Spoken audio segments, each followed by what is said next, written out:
Bayangkan kalian bangun besok dengan gagal jantung akut. Dokter bilang, kalian butuh katup jantung baru atau akan mati dalam beberapa bulan. Tapi daftar tunggu transplantasi penuh, ratusan ribu orang menunggu giliran, banyak yang mati sebelum mendapat donor. Lalu dokter menawarkan solusi, katup jantung dari babi. Kalian akan hidup dengan organ hewan di dalam dada kalian. Mau terima? Inilah kenyataan yang dihadapi jutaan orang setiap tahun. Dan yang lebih mengejutkan, ini bukan lagi science fiction. Katup jantung babi telah menyelamatkan jutaan nyawa sejak 1960-an. Insulin dari pankreas babi menyelamatkan penderita diabetes selama puluhan tahun. Bahkan tahun 2022, untuk pertama kalinya dalam sejarah, jantung babi yang lengkap berhasil ditransplantasi ke manusia.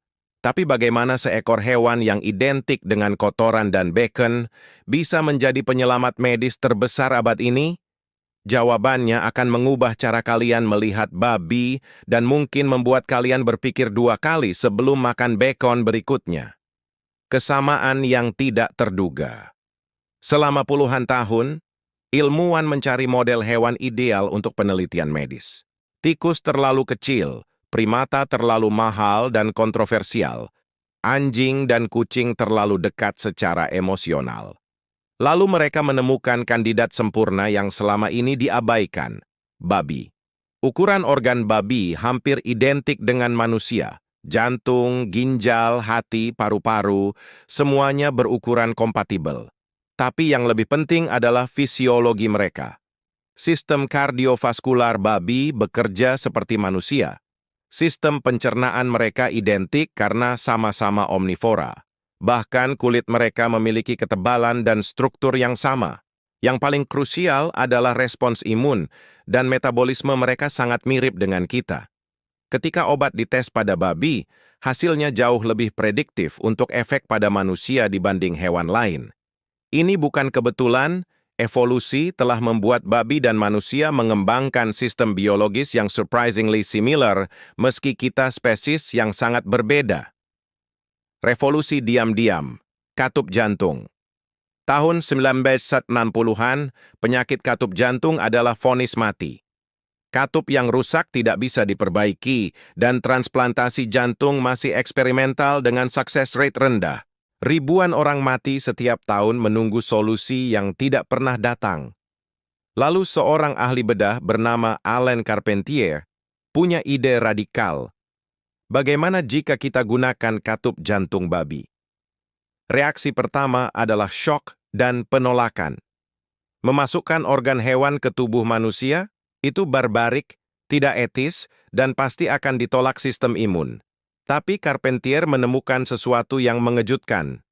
Setelah melalui proses kimia khusus yang disebut fiksasi glutaraldehida, katup babi bisa dimodifikasi, sehingga sistem imun manusia tidak mengenalinya sebagai benda asing. Katup ini bisa berfungsi 10-15 tahun atau lebih tanpa perlu obat anti penolakan yang toksik. Hari ini, lebih dari 300.000 orang menerima katup jantung babi setiap tahunnya.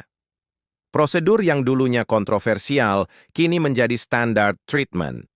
Jutaan orang hidup normal dengan organ babi di dada mereka, kebanyakan bahkan tidak memikirkannya. Ini adalah salah satu success story terbesar dalam sejarah kedokteran yang jarang diketahui publik. Insulin, Race Against Time. Sebelum 1920-an, diagnosis diabetes tipe 1 adalah vonis mati perlahan. Anak-anak yang didiagnosis akan mati dalam beberapa bulan, mati kelaparan meski terus makan karena tubuh mereka tidak bisa menggunakan gula. Tidak ada obat, tidak ada harapan. Penemuan insulin tahun 1921 mengubah segalanya. Tapi ada masalah. Insulin harus diekstrak dari pankreas hewan. Awalnya mereka coba dari sapi, tapi insulin sapi cukup berbeda dari insulin manusia dan sering menyebabkan reaksi alergi. Lalu mereka coba babi. Insulin babi hampir identik dengan insulin manusia, hanya berbeda satu asam amino dari 51 total. Satu perubahan kecil, tapi perbedaan besar dalam efektivitas. Insulin babi menjadi lifeline bagi jutaan penderita diabetes worldwide selama lebih dari 60 tahun, sampai insulin sintetis dikembangkan tahun 1980-an. Yang jarang disadari adalah tanpa babi, teknologi insulin sintetis mungkin tidak pernah ada. Babi membeli waktu, literally decades, bagi sains untuk develop alternatif. Mereka adalah jembatan antara era death sentence dan era management yang memungkinkan diabetics hidup normal. Xenotransplantasi, the final frontier. Tapi semua achievement di atas hanya prelude untuk holy grail medis, transplantasi organ utuh dari hewan ke manusia. Setiap tahun puluhan ribu orang mati dalam daftar tunggu transplantasi. Di Amerika saja, 17 orang mati setiap hari menunggu organ yang tidak pernah datang. Enter David Bennett, pensiunan Maryland berusia 57 tahun dengan gagal jantung terminal. Tahun 2022 tidak ada donor manusia tersedia dan dia terlalu sakit untuk mechanical heart pump. Pilihannya, experimental xenotransplantation atau mati dalam hitungan minggu. Tim medis University of Maryland menawarkan sesuatu yang belum pernah dilakukan. Jantung dari babi yang dimodifikasi genetik. Bukan babi biasa, ini adalah babi dengan 10 modifikasi genetik. Gen yang memicu penolakan imun dinonaktifkan, gen manusia ditambahkan untuk compatibility. Hasilnya adalah jantung yang tubuh manusia mungkin bisa terima. Operasi berlangsung 8 jam. Saat jantung babi mulai berdetak di dada Bennett, sejarah tercipta. Untuk pertama kali, organ mamalia besar berfungsi di tubuh manusia. Bennett survive 2 bulan sebelum meninggal, bukan karena penolakan imun, tapi komplikasi lain. Banyak yang bilang ini failure, tapi para ilmuwan melihatnya berbeda. Data dari 2 bulan itu invaluable. Mereka belajar apa yang work dan apa yang tidak. Tahun 2024, transplantasi ginjal babi ke manusia bertahan lebih lama. Progres terjadi, pelan tapi pasti. Dilema etis yang tidak ada jawaban mudah. Tapi kesuksesan ini menimbulkan pertanyaan yang membuat uncomfortable. Apakah etis menggunakan hewan untuk menyelamatkan manusia? Seberapa jauh kita boleh memanipulasi kehidupan lain untuk kepentingan kita? Para kritikus berargumen kita tidak punya hak bermain Tuhan dengan genetics.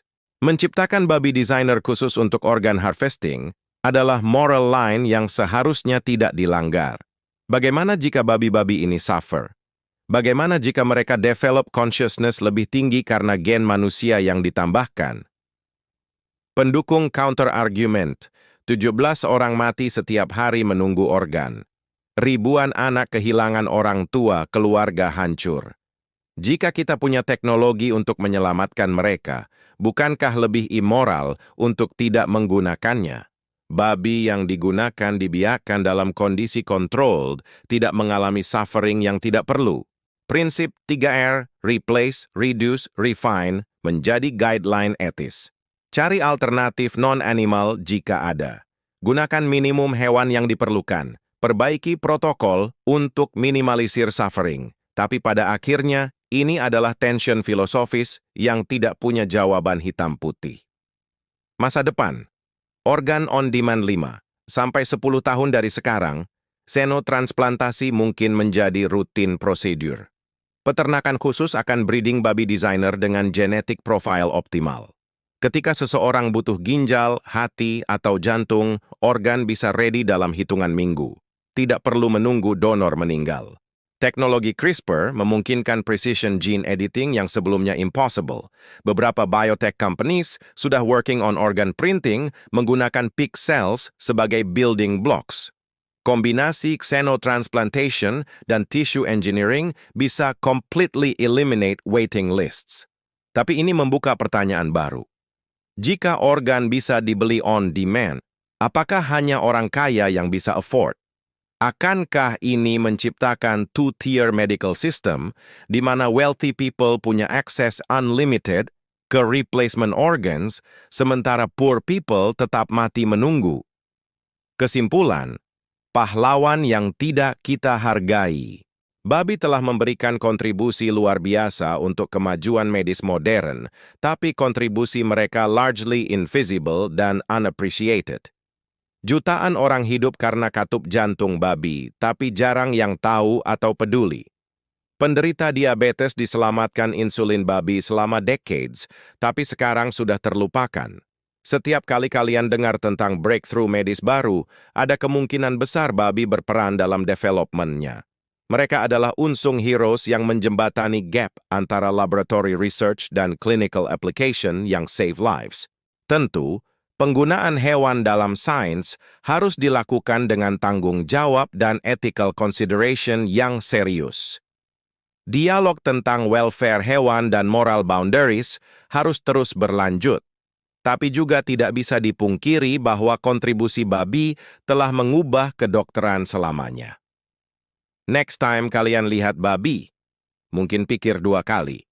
Mereka bukan hanya sumber bacon atau ham. Mereka adalah medical pioneers yang telah menyelamatkan jutaan nyawa dan akan terus memainkan crucial role dalam future medicine. Apa pendapat kalian? Apakah xenotransplantation adalah solution etikal untuk organ shortage? Atau ada line moral yang sebaiknya tidak kita cross? Drop pemikiran kalian di komen. Ini topik kompleks yang butuh berbagai perspektif. Like jika kalian belajar something new hari ini, subscribe untuk science content yang thought-provoking, dan share ke yang mungkin tertarik dengan intersection antara medicine, ethics, dan teknologi. Sampai jumpa.